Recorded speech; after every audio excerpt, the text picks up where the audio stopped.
Hi, welcome to Diets Are Fattening. Today I'm going to address a conversation that's been going on in our private Facebook group. Please join us, dietsarefattening.com on Facebook. And the question relates to how you pair wanting to be in a certain weight range, your happy weight range, and still loving yourself in the process. In other words, while you're on this journey, actually accepting who you are in the moment, marrying that thought with actually wanting to change something about you. And I think this is really important, and I want to make sure this is clear. It is perfectly reasonable to have that union of loving yourself, appreciating yourself, all those great things, and wanting to change something about yourself.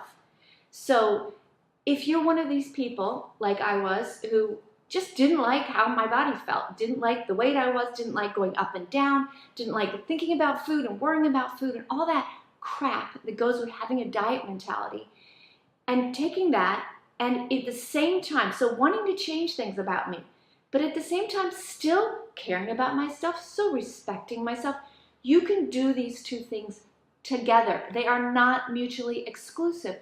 And I do think sometimes the anti-diet movement, which is out there, sometimes doesn't connect those two things and says, well, if you love yourself, it doesn't matter how much you weigh.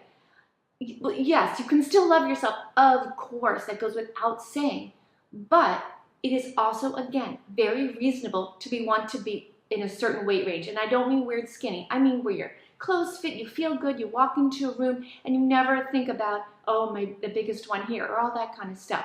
And again, I'm not in any way demeaning or pushing down anyone who is comfortable being a heavier weight. Good for you. Good for you. That's great, and I love that. I'm talking to people who are not, who do not want to be there. And my advice to you, and my heartfelt advice to you, is that separate the two things out. Like, I can't love and respect myself and have this great feelings about myself and want to lose weight, because you absolutely can. It's very, very reasonable.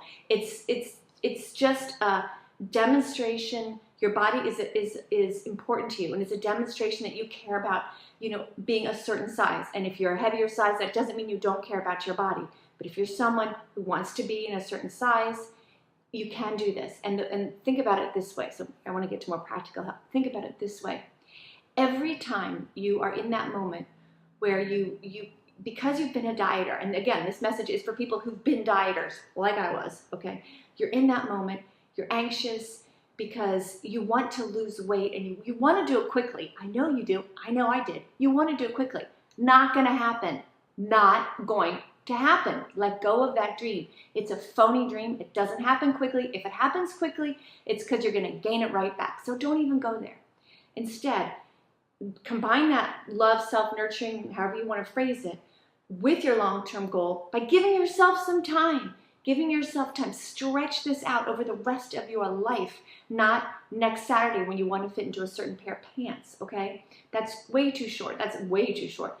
Give yourself time, saying this is a turn towards a better life. This is not an abrupt thing. This is a slow and steady turn, like if you were a very large ship in the ocean and you had to turn. You can't do it like that. You kind of go like this, and you find your way, and you will. And while you're doing this and you're trying to keep yourself pumped up, go, this is for the rest of my life. This solves this problem for good. Every year when I go in my closet in the fall, my jeans will fit from the year before, or they'll be looser, right? And when you get that anxious feeling when you're around food, like, oh, stay in the moment. That's the biggest thing you can do. In other words, our diet mentality brains, and I know this very well, of course I did this. You go, well, I kind of just really want to eat this now, and I'm just going to do it because I can always do this tomorrow. This meaning diet, or do whatever crazy thing you're going to do to like get rid of this, exercise a lot, whatever it is. Stay in the moment. Dieting, your diet mentality, diet ads, they take you out of the moment.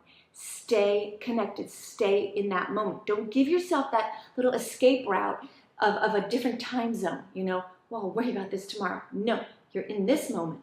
And I promise it's the hardest the first few times, 100%. Get through that, guys. Get through that first few times where you're like, I'm just going to stay in the moment. Everything's good. I kind of really want to eat this, but I'm really not hungry. And again, part of learning is learning what real hunger feels like. Real hunger has physical as well as emotional cues. Yes, both. Yes, it does. And I've got other videos on that. And stay in that moment and go, I'm changing for a better life. I want my body to be in a certain size. That is a reasonable goal. I still love myself as I am now, but I'm taking care of myself. I'm turning over here. And in this moment, the way I'm going to get my boat turning is to just say, delay, not deny. And as soon as I'm hungry, I can eat. That's where to stay in the moment. That is the biggest tool for your healthy thin mentality. No escape route, no brain going, well, I did this yesterday, I'm going to do this tomorrow. Stay in the moment. You can do this, and it's a total legitimate goal, totally legit. You can love yourself and want to lose weight. They go together just fine, all right? If you like this message and it helped you, please like, share, subscribe. Help me get this out there. You know I'm trying. Visit us on dietsorfattening.com as well. Thank you.